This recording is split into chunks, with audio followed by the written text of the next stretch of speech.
welcome back to Thoughts on Theology, and we're your hosts, Vicar Andrew and Pastor Martin. And we have been walking through The Spirituality of the Cross by Gene Edward Veith Jr. And we have two different versions of the book. I have the OG version, you have the newer one, so the page numbers are a little bit different, but the content's the same. I think you might have an extra maybe a paragraph, maybe a punctuation difference, something like that. But strongly encourage you to get the book. It's a lot of great theology in a very simple approachable presentation. Yeah. Now, we've walked through quite a bit already. We've talked about sin and grace. We've talked about one of the concepts that we don't typically talk about in our new member class or something like that. That's the theology of the cross, the hiddenness of God. And really that bleeds into the topic for today. So, Andrew, what are we talking about today? How does that relate to God hiding himself? Yeah, so today we're all talking about vocation, the spirituality of ordinary life. And I think that relates to what we talked about with the hiddenness of God, is that God actually works in the everyday. And that's a concept that we don't always talk about, that God is actually at work where you live, work, learn, and play, actually through you, through your calling, through your vocation, where you have been placed, and all the different roles that you fulfill as your vocation, as a father, a husband, an employee, an employer, or even on and on and on. But yet God has equipped you and called you for such a time as this. And so he actually works through you. Okay, yeah. The words that Luther used, he often referred to it as a mask of God. That whereas our relationship with God is based solely upon his grace and his righteousness, God always works with us through means. So in the spiritual realm, we might say he works through us through the Word and through the sacraments, right? Through those means. That's how he communicates to us and forgives us. He also cares for us, provides for us, loves us, instructs us, heals us, all of these things through, in the earthly realm, through means, and those means are people. Your doctors and parents and pastors and friends, and those are the ones in their role, whatever that role might be. Luther would make the point, and so does Veith, in saying this is God working in a hidden way to deliver the goodness of his grace and love.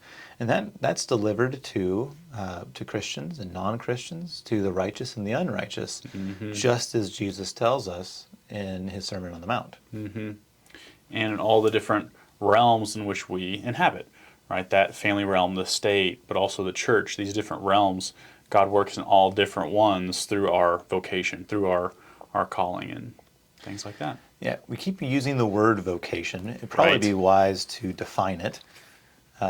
Are we talking about a job? Is this like vocational training, like kind of, is that what we're talking about? Just what you do from 9 to 5? Or what is a vocation? It's so much more than that. It can be your role as your job, you might say, but it's more than that. It is the different places in which you inhabit, the different roles in which you have as that father, as that husband, as the employee at, for me, the church.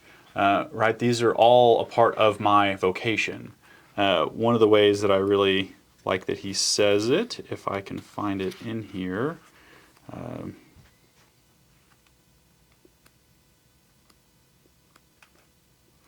Well, as you're looking, I'll there we go. I found it. Yeah. Well, essentially, your vocation is to be found in the place you occupy in the present. What is the place that you occupy at the present, right? What is the hat that you are wearing in the present? That is your vocation for the moment. Right. So right now we are church workers. But we have other vocations. When we go home, we take on, not that we never took off the role, but we take more of an active role in being husband or father. When we are, I suppose, traveling down the road. We are in the vocation of driver or passenger or Yep. When you're at McDonald's, you're a customer, right? Right. All these different ways.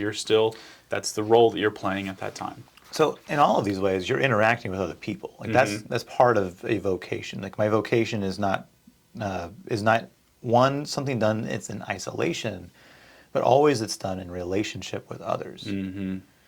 Because again, it points to this is how God blesses people is through people. And at the very beginning of the chapter, I kind of liked what he talked about.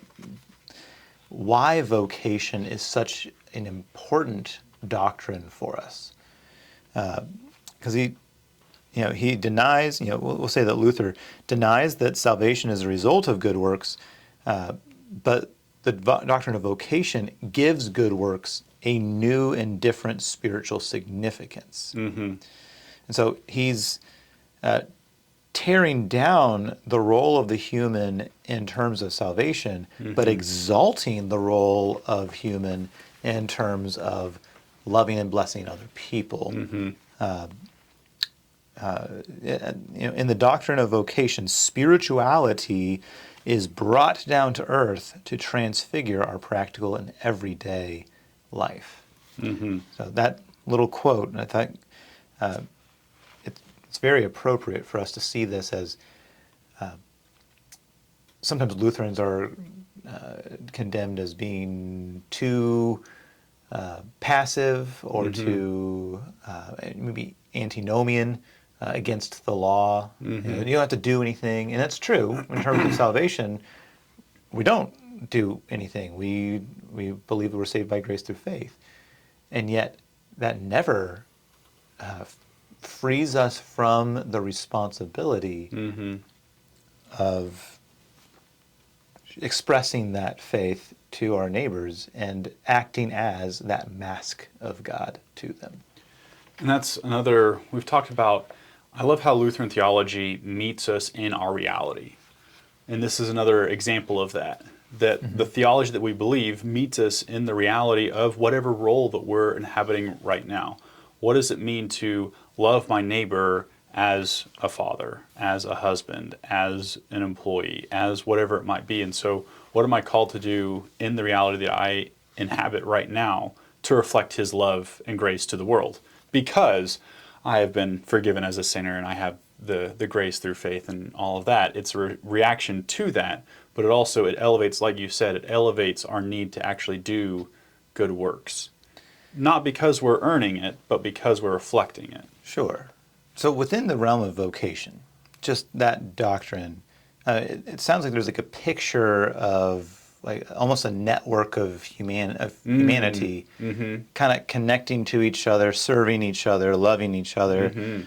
And that, in some ways, that kind of flies in the face of the good old American ideal of independence. That's a great point, because that gets back to what gifts and graces has God given you, and what is your calling. In the book, Veith talks about his calling is not to be a handyman. He's not going to be a plumber. He's not going to be an electrician. And so the same thing is true whenever I have my plumbing issues. I'm not the one that's going to go out there and dig underneath my house and replace all the piping. That's not my gifts. Right. We've actually seen what happens. It's a big problem. I put a shovel through the pipe. So that's not my gift and grace. That's not my calling, not my vocation. And so I had to have someone else whose vocation, whose gifting was in plumbing, and so they helped me out, right? They reflected God's love in this world by serving me. And so that was a great blessing from the plumber to me in their vocation. That's an interesting way of viewing the world. If we looked at the people around us and thought of it in terms of all of these people God has placed in my path, in my life, to bless me, and it sounds maybe narcissistic, but to serve me in some ways. I think that we have to be careful on that too. There's the reverse of that. I think he talks about it. It says, because of the centrality of love, we are to depend on other human beings and ultimately through them on God. So it's that we see everyone around us as people who are placed in our lives to bless us and to serve us.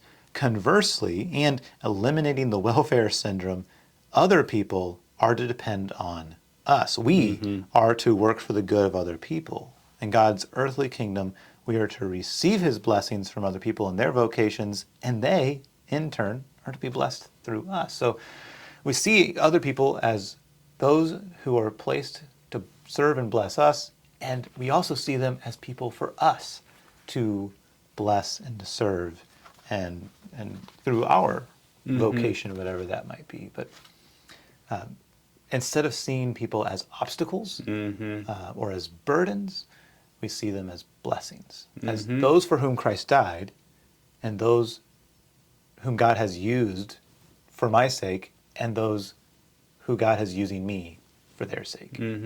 It's this, I love that interconnectivity web that God has designed his world to be such. And throughout that entire section, the word that kept popping into my head was responsibility, right? What is my responsibility in this role?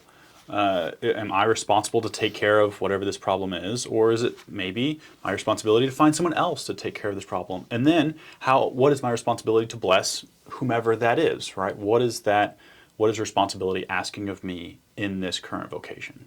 Yeah.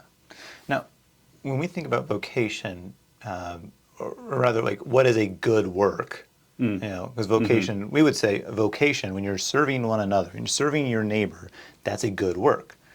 And Luther goes like deep on this one to say, hey, those works that are not serving your neighbor, that he's talking about things like monastic vows or hey, I did this thing, I prayed in my closet 3 times. I did the Hail Marys. And I did all the rites and rituals. Those are good works. And Luther would say, no, not really. Because God doesn't need your good works. Your neighbor does. Right? Yeah, I don't know where that was in this, but I loved that line for sure. Now, there's a bit of a problem, and that is we aren't perfect in our vocations. Like, none of them. Like, let alone the DIY situation. I don't know of any parent who's like, I am the perfect parent. I don't know of any spouse that's like, I'm perfect in my relationship. Or really any occupation or any kind of role, we would say, I cannot improve in this. Like, it doesn't exist. We don't do it perfectly. Oftentimes, we're pretty selfish. And yet, God has ordained it in such a way that even despite our resistance, it doesn't stop people from being served. So he uses the example of like a company owner who doesn't care about serving people. He just wants to make more money. His motivation is greed, and yet, because of his vocation, he manages to give jobs to his employees, and they're supporting their families, and his company provides services that people need. And so, even despite his terribly sinful motives, it's still a blessing to his neighbors. Like, I love that redemptive concept that though we screw things up and though we have bad motives, and yet he still uses us to bless people. Which is really neat. Using everything for the glory of God. Yeah. So despite ourselves, God still works through us. Like this one line: our own sinful inclinations do not necessarily thwart the way God works in vocation. Now, does that mean like, hey, do whatever you want? I can do whatever I want. No, not the message. But rather that when we are faced with our failures, we say, yet God will use even this. I guess one of the questions we need to ask then is, how do we know what our vocation is? How do we choose our vocations? That's a great question. I think it's something that we can wrestle with, and even at times there's seasons for different vocations. There's seasons for different callings or whatever that might be, and it's a continual discernment process. Absolutely. I can't remember who I was talking about the difference between deciding and discerning. It was Dan, actually. That we at times can, even as a group or individually, we can go make a decision, right? This is the way we need to go and do that. But and a lot of times when we decide something, it's a lot of what I want and what I think and all that. Discernment actually asks a different question: is what is God calling me to do? And it might be with a job or a vocation or whatever, but that discernment process is, God, I see you have been at work in my life in this, that, and the other, and these are the gifts and the graces that you have given me. And so with that, now, how am I to serve and love and to be connected to others and have that responsibility and bless others? And in that, there is, back to that idea of Christian freedom. There is Christian freedom in the roles and the jobs that we choose.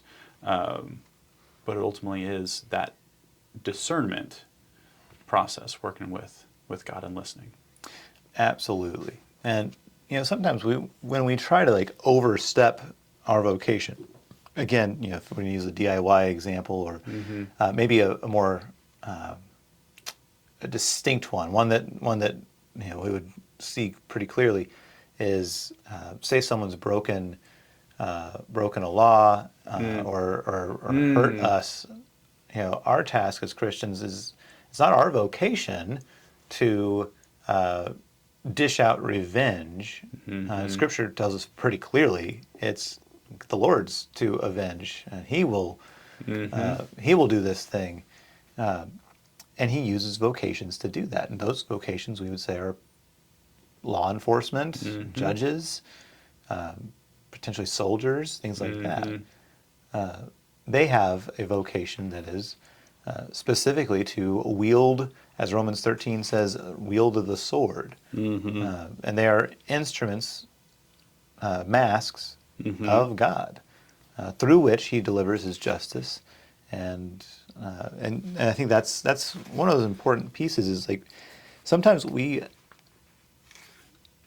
often mess things up when we go outside of our vocation and say, I can do this better, instead of saying, God, you've ordained this to happen, and even if those things are imperfect, and yet this is the way you've ordained this to be. Now, I'm not suggesting we just become passive, but rather, say someone breaks into your home and it seeks to hurt your family. Well, your vocation is that of husband and father, and part of that vocation is to protect them, right?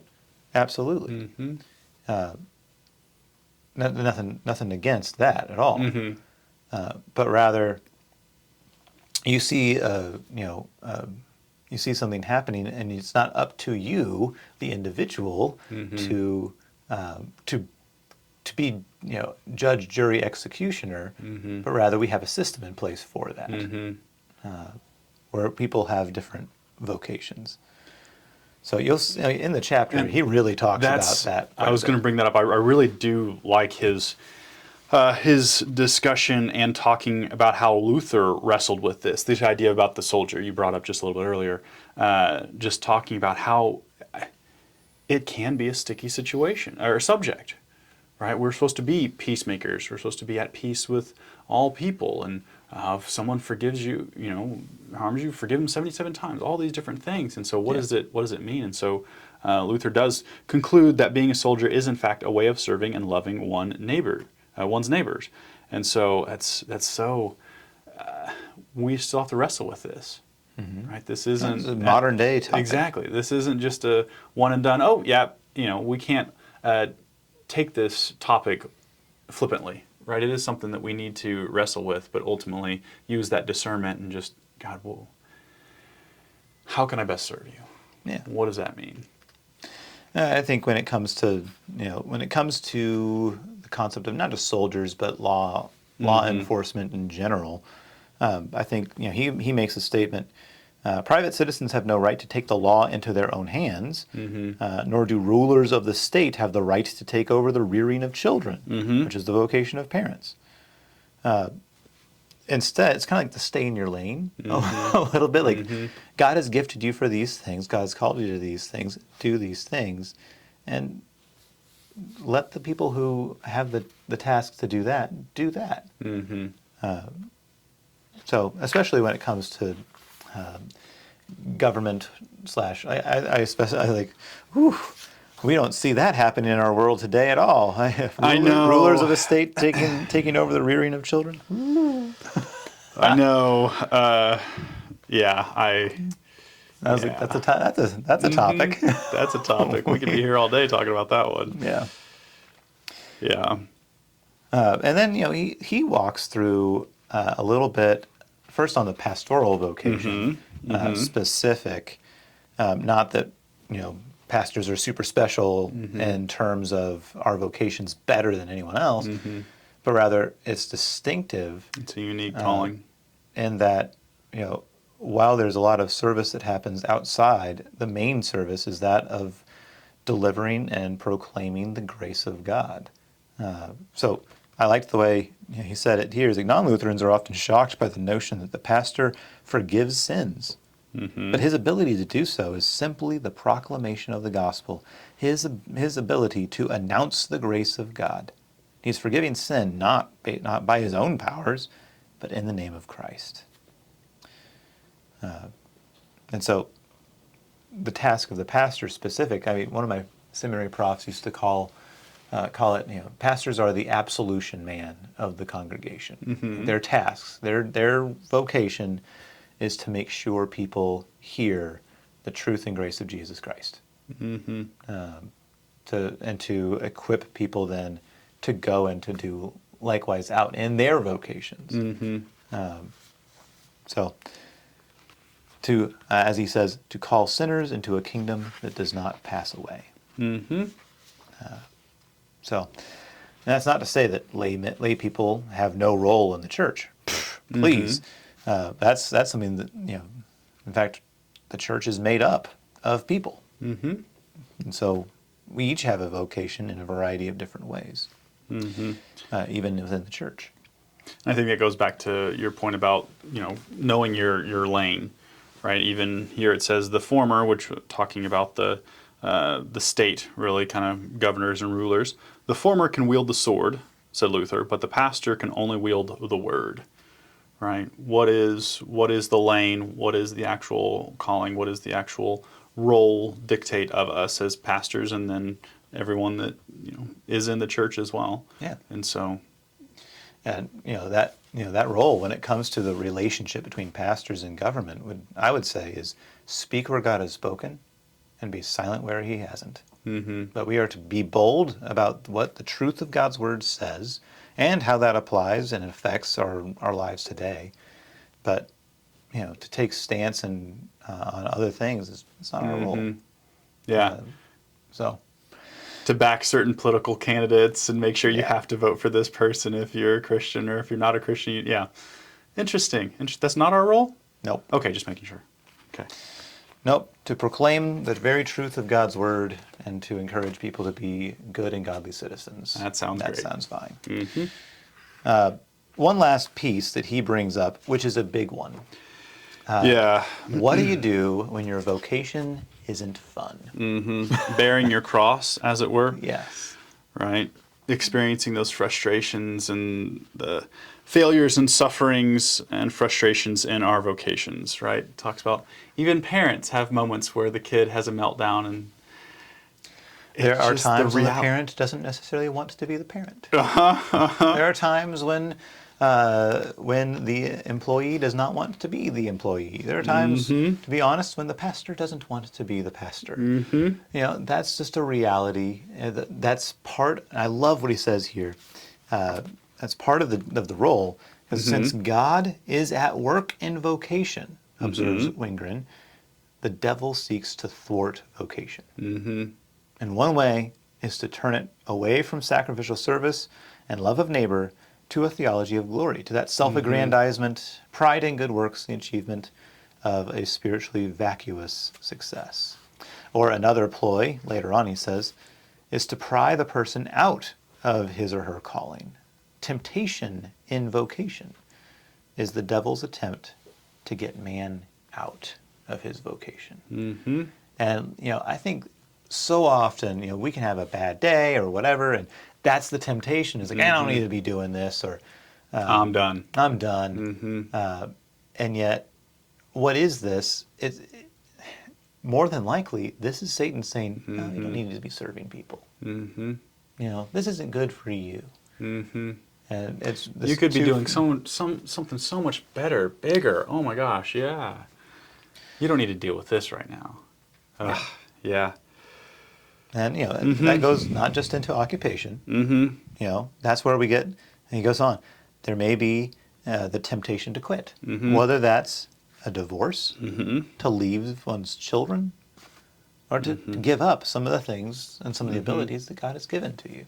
To say, this is hard, I don't want to do a hard thing. But sometimes the hard thing is the right thing. Mm-hmm. Yeah. I was kind of come back around to that responsibility idea. Yep. And sometimes we just have to bear our responsibility, however not fun it is, but that is our vocation. Serve in the role that you've been given. Yeah. That's a little bit about vocation. Believe me, this topic can go on and on and on. But suffice it to say, you have been placed here to receive God's grace and His mercy, and also to love and to serve the neighbors and people around you. He has gifted you to do just that. And what a great blessing that is, that He has given us that dignity to serve in His kingdom, to glorify His name. So, thank you so much for joining us. We'll see you next time.